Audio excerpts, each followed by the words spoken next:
ได้กลางอยู่บ่มุ่งนะบ่ได้กลางคือบ่กลางฮ้อนโพมันฮ้อนยุงบ่ครบบ่ตุ้มผ้าไว้แล้วบ่ต้มผ้านี่บ่ว่าเห็นว่ากะ ไว้ใช้เห็นไหมเอาไว้ใส่เฮือนใหม่โอ้ยเราเพลงเลยพี่น้องไว้กลางเฮือนใหม่บ่ให้งามให้ดีกว่านี้เนาะโอ้ยพี่น้องไอ้สิหาได้เฮือนใหม่นี่หาได้ไปฟังลูกหลานเองว่าหาชาวเฮือนแม่มันมีชาวเฮือนเองหัดจัก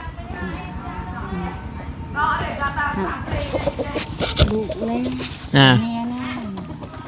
เจ้าให้ไปหาให้นะให้ลูกชายให้ลูกชายมันว่าหาชาวก็คือจังซี่พี่น้องผู้ดีทั้งบ่ตูนสิเข้ามาแจ้งทั้งมีตู้เราในมื้อนี้คือจังซี่ตู้ฟังคักๆเด้อขีดตะเว้นกับซองตาละบันเฮามาแจ้งข่าวดีเจ้าสิมีผู้ใหญ่ปลุกเฮือนให้เด้อดีใจอยู่บ่ดีใจเด้อบัดนี้บ่ต้องบอกกะย่าลูกชายให้ไปหาเสาอันเด้อเดี๋ยวเฮาสิหามาให้เด้อเดี๋ยวเฮาสิหามาให้เสาเฮือนน่ะเด้อชื่อผู้ใหญ่ใจดีเพิ่นน่ะที่เพิ่นสิซอยปลุกบ้านให้เจ้านั่นเป็นพ่ออำพรกับแม่ติ๊กเด้อ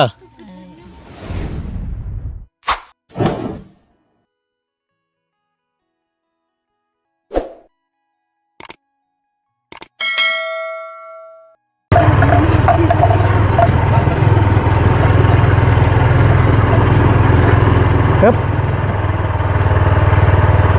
ขี่รถบุกมาถึงเพื่อนแล้วเลยบาทนี่ครับฮอดหม่องฮอดบอล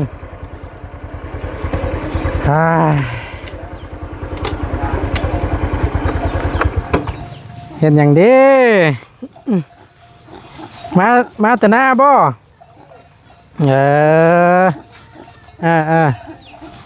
โอ้ยเนาะ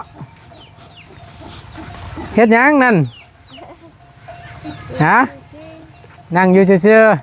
ๆบ่ได้ไปใส่บ่มื้อนี่เมื่อแต่ให้แน่เมื่อแต่ให้หากมาแต่ให้นี่บ่โอ้สบายดีเด้อสบายดีกินข้าวแล้วมื้อนี่ได้ยังกินใช้ไวกินยังนะกินแกงไวกินแกงไวกินกินต้มมีนั่นบ่โอ้ยพี่น้องเลยกินใจกับข้าวแซ่บอยู่บ่แซ่บอยู่นี่ที่เอามาให้เห็นบ่เบิดแล้วยัง2-3 ถุงเป็นจังไดอัน อันว่านอนเฮือนหันโมเมนต์ว่าเฮือนใหม่ว่าซั่นเฮือนใหม่เฮือนเก่าอยู่แต่ว่าอันนั้นเนาะขออนุญาตนั่งน้ำนี่เด้อข้างบันไดแล้วบัดนี้พี่น้อง อันว่าที่นอนใหม่นั่นเป็นจังไดนอนม่วนอยู่บ่ม่วนนอนอ่อนกับตัวอยู่บ่อ่อนอยู่เนาะอุ่นอยู่บ่อุ่นนะอุ่นอยู่บ่ได้ต้มแล้ววะมันได้ต้มมันแดดโอ้ยพี่น้องเนาะคือนึกว่าสิต้มบ่ไหม้เฮานะบ่ต้มได้เด้อเอามาให้ตุ้มบ่แม่นให้ต้มมาให้ต้มเนาะได้กลางอยู่บ่มุ่งนะบ่ได้กลางคือบ่กลางฮ้อนโพมันฮ้อนยุงบ่ครบบ่ตุ้มผ้าไว้แล้วบ่ต้มผ้านี่บ่ว่าเห็นว่ากะ ไว้ใช้เห็นไหมเอาไว้ใส่เฮือนใหม่โอ้ยเราเพลงเลยพี่น้องไว้กลางเฮือนใหม่บ่ได้เนาะเอาก่อนอื่นพี่น้องกราบสบายดีและสวัสดีเด้อพี่น้องเด้อสบายดีกันเบิดสุขุสุคนพบเจอกันพี่น้องในคลิปนี้กะแวะเข้ามาหาทั้งเมตู้อายุ6 ปีก่อนเนาะก็ให้น้องเพิ่นนี่แหละพอได้พามา จับกล้องให้น้ำแน่แล้วก็มาซอยบางครั้งบางคราวอาจสิสื่อสารกันอาจสิบ่ค่อยรู้เรื่องและบางเทื่อก็บ่ต้นก็บ่จักก็น่าพี่น้องก็พอได้อาศัยทั้งน้องเพิ่นพามานำเนาะ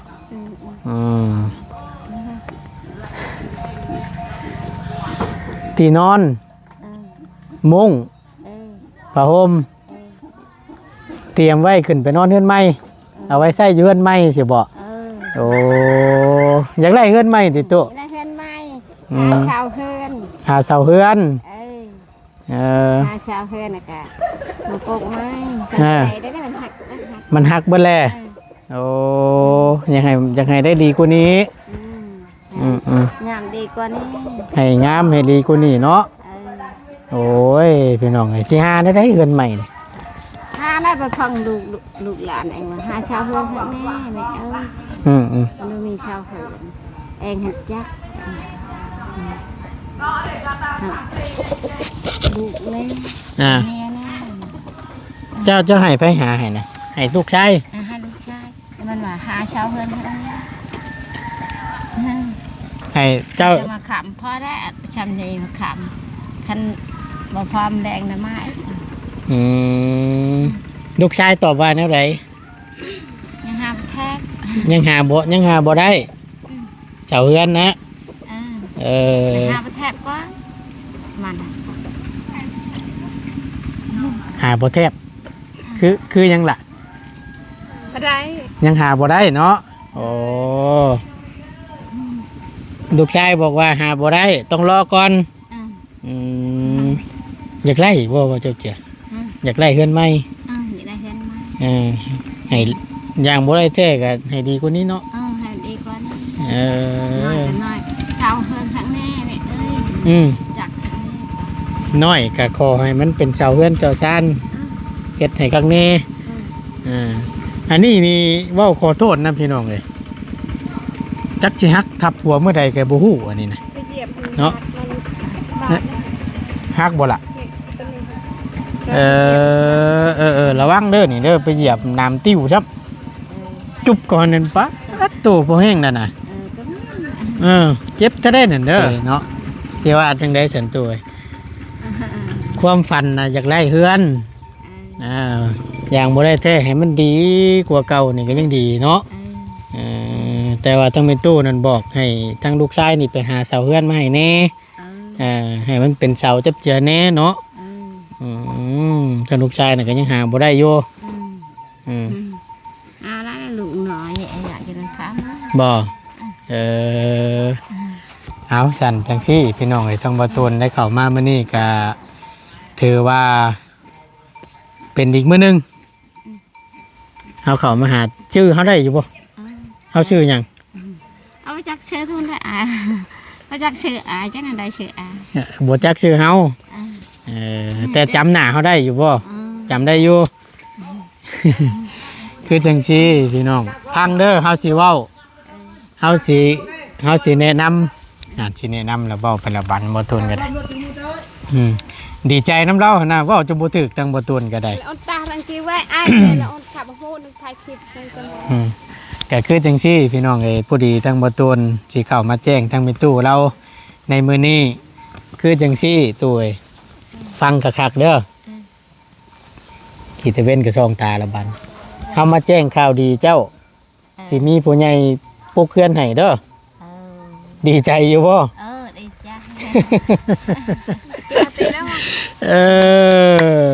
เนาะชมเชยดีใจเนาะดีใจเข้าใจแต่ก็ยังเป็นอยู่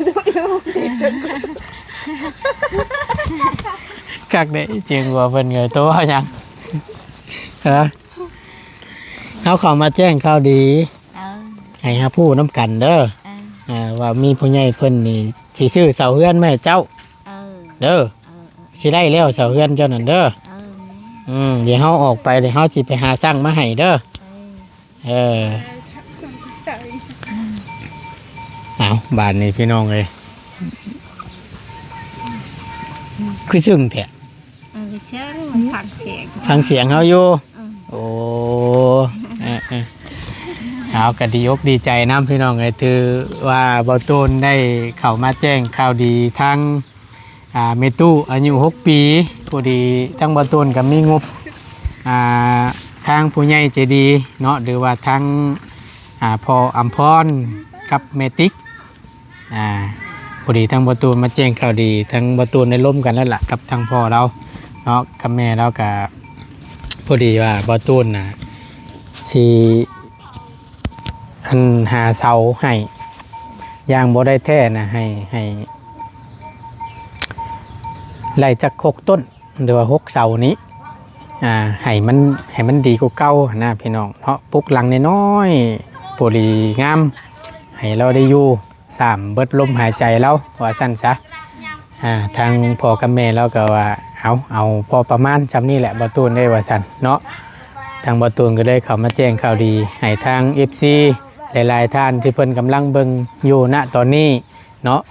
ก็ให้รับผู้น้ำกันแล้วก็แจ้งข่าวดีให้ทางแม่ตู้ได้รับผู้นำอีกครั้งหนึ่งเด้อก็คือว่าแล้วพี่น้องก็ต้องเข้าใจเพราะว่าทางแม่ตู้เราเนี่ยก็พูดกันดีเนาะสติสตังแล้วก็บ่ค่อยดีนะพี่น้องแต่ก็ทางพ่อกับแม่เราอยากซอยพี่น้องเลยเอาก็ถือว่าแจ้งข่าวดีให้ครับผู้ก็แล้วกันเนาะให้ FC และผู้ใหญ่ใจดีหลายๆท่านให้เป็นครับผู้น้ำกันบ่ตูนระดับแรกบ่ตูนสิไปสร้างเสามาให้ก่อนพี่น้องสร้างเสาจัก6 เสา6 ต้นนี่ล่ะก็พร้อมกับตีนเสาบ่ตูนสิไปหามาเบิ่งออกไปสร้างให้ก่อนบ่ฮู้ว่าสิเสาเท่าไรแล้วแต่ทางบ่ตูนก็ยังบ่ฮู้พี่น้องเพราะว่าต้องได้ไปสั่งโยวังทางลุงหนวดที่ลุงหนวดสั่งมาให้น้องพันนั่นแหละตัวนั้นคือสิไล่ไว้เนี่ยนะพอฉะนั้นแล้วบ่ตูนออกไปแล้วบ่ตูนสิสั่งมาให้เนาะเอาก็ถือว่าเป็นการดีมืองามยามดีของแม่ตู้อายุ6 ปีเพิ่นอีกมื้อนึงพี่น้องเลยเข้ามาแจ้งข่าวดีหลายผู้หลายคนก็เชียร์แหละ FC พี่น้องเพิ่นก็คอยเชียร์คอยสนับสนุนวอนให้ผู้ใหญ่ใจดีเพิ่นชดช่อยทั้งแม่ตู้เนี่ยเด้อว่าสั่นเห็นแล้วรู้ต้นว่าสั่นเอาก็ถือว่าได้เปิดเส้นทางว่าสั่นซะเนาะทางบ่ตูนใจคำนี้ซะพี่น้องเอ้ยทางพ่อกับแม่เราเนาะพ่ออำพรกับแม่ติ๊กทั้ง2 ท่านนี่เพิ่นก็เป็นคนนำร่อง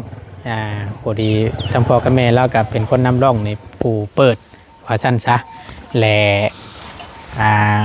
ที่ซื้อเสาให้ก้อนถามว่ายังขาดหลายสิ่งหลายอย่างอยู่บอกกะขาดหลายอยู่พี่น้องเลยเนาะทั้งพ่อกับแม่เล่านี่โมเมนต์ยังพี่น้องเลยทั้งพ่อกับแม่เล่านั่นอยากเปิดโอกาสอยากให้ทางผู้ใหญ่ใจดีที่เพิ่นรับเบิ่งรับชมอยู่ณตอนนี้เปิดโอกาสอยากให้ทำบุญอยากให้ซอยกันคนละนิดคนละหน่อยพี่น้องเลยค่าไม้เส้นวงกบสังกะสีค่าสร้างท่านใดเพิ่นอยากสมทบรวมอยากทำบุญนำก็ยินดีพี่น้องเลยเนาะช่วยๆกันเอาบุญน้ำกันเด้อพี่น้องเด้อเนาะเอาก็ถือว่ามาแจ้งให้ครับผู้น้ำกันเด้อตัวเด้อบัดนี้บ่ต้องบอกกระยาลูกชายให้ไปหาเสาเด้อเดี๋ยวเขาสิหามาให้เด้อเดี๋ยวเขาสิหามาให้เสาเพื่อนนะเอาประมาณจะ6 เสานี่เนาะพอดีกษัตริย์รัดเลยเอางามๆเนาะให้มันดีกว่าเก่าว่าชั้นครับพี่น้องเลยแล้วก็จังค่อยว่ากันเนาะถ้าว่าได้ปลูกเขื่อนกับบอตูนคิดเห็นอยู่2 หม่องพี่น้องเลย1ตรงที่ทางนาบ่าวแล้วที่บอกตรงที่ว่าตรงนั่นแหละตรงข้อง่วนอีกมุมนึงกับข้างคอไม้ไผ่ฮันบอตูนคิดเห็นนะมันสิเลือกเอาตรงคอไม้ไผ่ฮันเพราะว่ามันสีงามกว่านะเดี๋ยวไปเอาอยู่มองนู่นหันเดี๋ยวก็จะได้มั่งข้องัวแล้วอีกมันกะบ่คักปันใดนะเนาะกะคิดเห็นมองนั่นพี่น้องเลยเอาก็ถือว่าเอาบุญน้ำกันประกาศเด้อทางบอตูนก็ได้เนาะหากท่านใดอยากร่วมทำบุญน้ำเนาะเอาบุญกับแม่ตู้นี้ทางบอตูนก็ยินดีเด้อพี่น้องเด้อยินดีเป็นสะพานบุญให้ กับผู้รักผู้ใหญ่ได้หลายทานที่เพิ่นอยากชดอยากซอยเนาะบ่ตูนยินดีพี่น้องติดต่อมาได้เนาะช่องทางการติดต่อบ่ตูนปักหมุดไว้ให้อยู่หน้าช่อง YouTube เนาะก่อนสิเข้าเบิ่งคลิปสิมีไทม์ไลน์บ่ตูนปักไว้ให้อยู่ทาง Facebook ทาง LINE ทางเบอร์ออนแอปทางเฟซเบอร์โทรช่องทางติดต่อเนาะติดต่อมาหาบ่ตูนได้พี่น้องเลยบางครั้งบางช่วงบางคราวถ้าหากว่าติดต่อหาบ่ตูนบ่ติดก็อยากให้รบกวนฝากขอความไว้ก็ได้เด้อพี่น้องเด้อเดี๋ยวบ่ตูนออกไปแล้วบ่ตูนสิเข้าไปอ่านเพราะว่าคือบ่ตูนเข้ามาอยู่ในจังซี่แหละมันบ่มีสัญญาณพี่น้องเรื่องของเรื่องนะก็รบกวนฝากขอความไว้เดี๋ยวบ่ตูนเข้าไปตอบและบ่ตูนโทรกลับก็ได้เนาะเอาก็ถือว่าเป็นมื้องามยามดีเนาะดีใจน้ำลายๆมาบานนี้พอดีทางเงินได้บอกลูกชายอยู่บ่ให้ขังฝ่านี่แต่ว่าบ่อยากขังมันห้อนบ่มันห้านยังบ่ทันมามันห้อนมายังบ่ทันมามันมาขังให้ทอน โอ้ลูกชายยังบ่ทันมาใส่ให้เอาบ่เฮาสิใส่ให้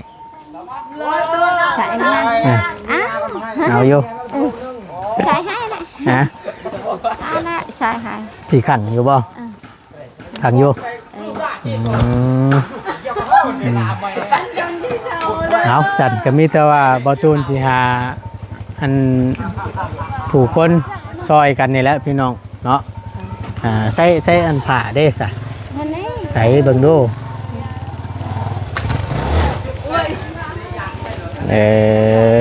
บ่ตูนก็ซื้อพื้นใหญ่ได้พี่น้องก็บ่ฮู้ว่าสิควบได้สำใดแล้วนี่มีเชือกอยู่บ่เชือกอันนี้มันบ่ได้พอได้มันบ่พอได้เชือกซำนี้น่ะมีอีกอยู่บ่แต่ว่าไม่เลยนะหาเบิ่งดูอันนั้นไปหาเบิ่งไปต้นหาเท่าไหร่นะในตลาดก็มีใช่ราคาอยู่ไสนะอยู่ตลาดผู้ป๊าตกคือเพื่อเล่นออกไปเอาอยู่ตลาดน่ะมันก็ค่ำกันแล้วตู้เอ้ยนั่นน่ะเอาเลยแค่ตลาดเอาพี่น้องเนาะเดี๋ยวตั้งบ่ตูนก็สิอันมีเวลาคันบ่ค่ำเดี๋ยวบ่ตูนสิแอมซอยกันแอมทางน้องเพิ่นทั้งสองเนาะเดี๋ยวหาทางลูกหลานแล้วนี้ซอยกันจับซอยกันบายก็มีแต่ว่าท้ายๆคลิปนี้เด้อฟังเด้อชื่อผู้ใหญ่ใจดีเพิ่นน่ะที่เพิ่นสิซอยปลุกบ้านให้เจ้านั่นเป็นพ่ออำพรกับแม่ติ๊กเด้อมีแต่ให้มีตู้ขอบบุญขอบคุณเพิ่นแน่เด้อให้พรเพิ่นแน่เด้อเอาเว้าผ่านนี่แหละตู้เว้านบมือสาธุใช่หมูมีหยังโอ้ยเนาะให้เพิ่นอยู่ดีมีแฮงให้เพิ่นอยู่ดีมีแฮงให้ได้บุญหลายๆนะสาธุความหลายฝ่ายยาวเองให้ก็จะมีบุญหลายๆให้มีความหลายฝ่ายยาวจะได้หัดเท้าแต่เท้าหัดแต่น้อยหัดเท้าให้พบให้พาชาธุสาธุดีให้พอคนผู้งามผู้ดีนะจ้า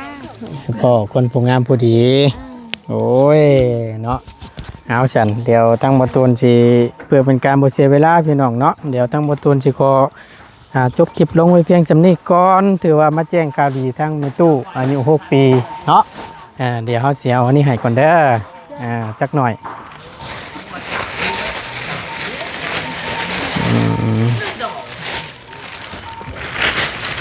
เอาปิ้งไก่บ่ได้กินแรงเด้อแซ่บอยู่บ่เฮาซื้อให้มื้อน่ะแซ่บเนาะนึ่งแล้วบ่เข้าน่ะนึ่งแล้วนึ่งแล้วเนาะโอเคสันนึ่งแต่เช้าเนี่ยแรกนี่บ่ได้นึ่งแต่เช้าพวกตอนแรกบ่ได้นึ่งกินข้าวเย็นนี่บ่ข้าวเย็นโอ้ยพี่น้องเอ้ยฮะบัดหมู่เฮานี้ต้องน้องๆเพิ่นกินแล้วบ่เอากินแล้วฮะน่ะเรียบร้อยแล้วเราบ่กินอะไรมากินน้ำกันเนาะ บ่เป็นหยังขอบใจหลายๆเด้อขอบใจเอาพี่น้องเอ้ยเนาะก็ถือว่าทั้งบ่ตูนได้เข้ามาแจ้งข่าวดีทางเมตู้อายุ6ปีเนาะแล้วก็ให้รับผู้นํกันเนาะถือว่าเป็นข่าวดีของเมตู้เราก็ได้มื้อนี้ก็ได้เอาก็ถือว่าเปิดเด้อพี่น้องเด้อเนาะทางบ่ตูนแจ้งให้รับผู้นํกันเนาะก็ระดับแรกแม่นบ่ตูนสิหาเสาก่อนแล้วก็สิไปเบิ่งตีนเสามาให้เนาะเอาขอบบุญขอบคุณหลายๆทั้งบัดทั้งมวลก็ขอให้ทั้งพรกับแม่ติ๊กจงอยู่ดีมีแห้งความเจ็บอย่าสุได้ความไข่อย่าสุมีปรารถนาสิ่งใดขอให้สมคำมุ่งมั่นหลังปรารถนาขอให้เสร็จธุรกิจการงานใดๆค้าขายง่ายมืออย่างโยนะตอนนี้ก็ขอให้เฮงๆปังๆล่ำๆด้วยเด้อพ่อเด้อเนาะเอาบุญเอากุศลนำกันขอให้อายุมันคนยืนและเนาะสาธุเด้อเนาะเอาเพื่อเป็นการบ่เสียเวลาทั้งบ่ตูนก็จะได้ขอล่ำลาและขอจบคลิปลงไว้เพียงสำนี้ก่อนขอบบุญขอบคุณหลายๆที่ขาดบ่ได้คือทางพ่อแม่พี่น้อง FC ที่เข้ามาติดตามนะครับชมคลิปโดยบ่ขามโฆษณาสิ่งที่สำคัญเนาะสำหรับคลิปนี้บ่ตูนลาแล้วอยู่ดีมีแฮงพี่น้องสบายดีเด้อพี่น้องเด้อไป